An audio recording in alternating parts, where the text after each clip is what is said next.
नई दिल्ली के भारत मंडपम में फोर स्कूल ऑफ मैनेजमेंट ने पीजीडीएम 2026 से 28 और एफपीएम बैच 8 के लिए भव्य इंडक्शन समारोह का आयोजन किया। इस मौके पर मेक माई ट्रिप के सह संस्थापक और ग्रुप सीईओ राजेश मागो ने कहा कि एआई अब भविष्य नहीं, बल्कि आज की वास्तविकता है। वहीं एसएपी इंडिया के विकास कुमार सिंह ने विकसित भारत 2047 के निर्माण में युवाओं की अहम भूमिका पर जोर दिया। संस्थान के चेयरमैन प्रोफेसर बीबीएल मधुकर ने छात्रों को मूल्य आधारित नेतृत्व और जिम्मेदार पेशेवर बनने का संदेश दिया। देश के 25 राज्यों से आए छात्रों के साथ नए शैक्षणिक सत्र की औपचारिक शुरुआत हुई। हिंदी में बोलना अंग्रेजी में बोलना तो हिंदी में ही बोलते हैं जी जी कि मेरा नाम डॉक्टर बीबीएल मधुकर है। मैं जब से इस इंस्टीट्यूट की स्थापना हुई है तब से मैं इनके साथ जुड़ा हुआ हूँ और इनकी गवर्निंग बड़ी का मेंबर रहा हूँ और इस संस्था के निर्माण में मैं बहुत ही उत्साहित रहा हूँ और जितना संभव होता है वो सहायता हम लोगों ने प्रोवाइड करी।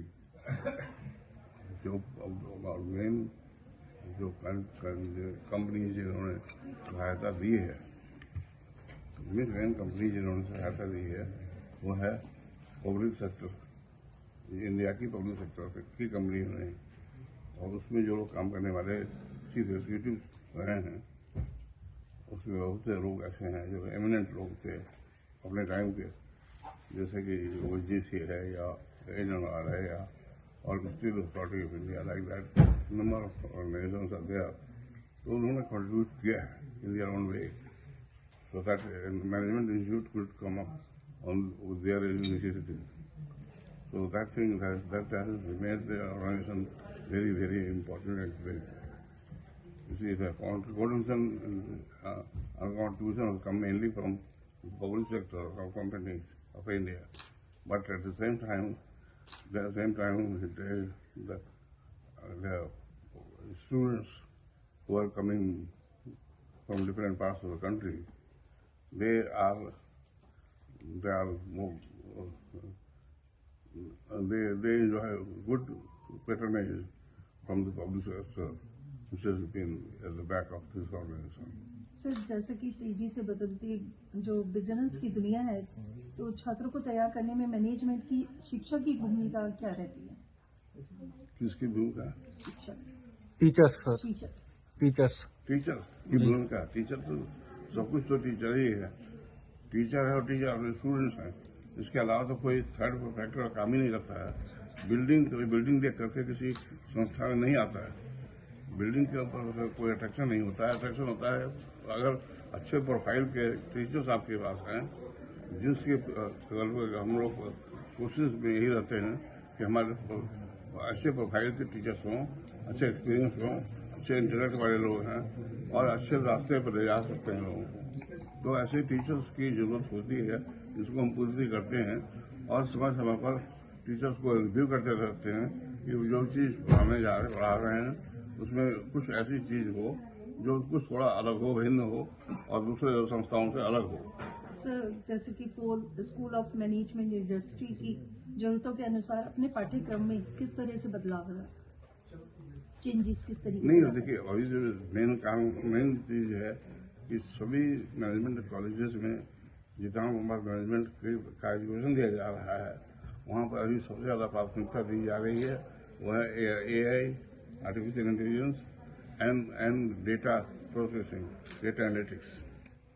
ये दो एरिया में है। बाकी एरियाज पर पुराने जो चले आ रहे हैं वो तो चला ही आ रहे हैं, जैसे कि कोई HR वाला है या कोई फाइनेंस वाला है एरिया या कोई इंटरनेशनल बिजनेस है, कोई फाइनेंस है। बहुत सारे एरियाज हैं जिनमें बहुत सारी कुछ पढ़ाई होती रही है समय समय पर, लेकिन ये दो चीज़ें ऐसी हैं जो अभी हाल में इसका वैल्यू बढ़ा है और कॉलेज बहुत सारे प्राइवेट सेक्टर में या प्राइवेट सेक्टर हो, पब्लिक सेक्टर हो, कोई भी सेक्टर हो, उसमें ऐसे लोगों का डिमांड है और इसके कारण हमारे लोग काफ़ी अच्छी जगहों में प्लेसमेंट पाते हैं, उनको प्लेसमेंट मिलता है। सर, क्वालिटी और क्रेडिबिलिटी ये दो मायने रखता है। आपकी संस्था कहाँ टिक रही है इस पर? क्वालिटी के मामले में हम लोगों ने कॉम्प्रोमाइज कभी किया नहीं, क्योंकि हमारी ये नॉट फॉर प्रॉफिट ऑर्गेनाइजेशन है और हमने कोशिश हमारी ये रही है कि जो टीचर हम एम्प्लॉय करें वो बेस्ट टीचर्स हों और उनको और वो अपनी शिक्षा के माध्यम से लोगों को इस तरह से तैयार करें जो काफ़ी रेलेवेंट है और जो जिस इंस्टीट्यूशन में जाएं काम करने के लिए फ्यूचर में वो कंट्रीब्यूशन उनका रियल में हो सके। सर, नए बैचेस के स्टूडेंट्स के लिए आपका मैसेज क्या रहेगा? मैं चाहूँगा कि वो पढ़ाई में अप टू डेट पढ़ाई उन पे हो। अप टू डेट का मतलब हुआ कि जो बहुत सारे चेंजिंग हो रहे हैं टेक्नोलॉजी में, वो चेंजेस के हिसाब से उनके पढ़ाई में उनका ऐसा योगदान हो जिससे कि वो कुछ ऐसी चीज़ कंट्रीब्यूट करें जिससे उनके प्लेसमेंट में कोई कठिनाई नहीं हो और किसी भी जगह जाएंगे काम करने के लिए तो उनकी डिमांड बनती रहे।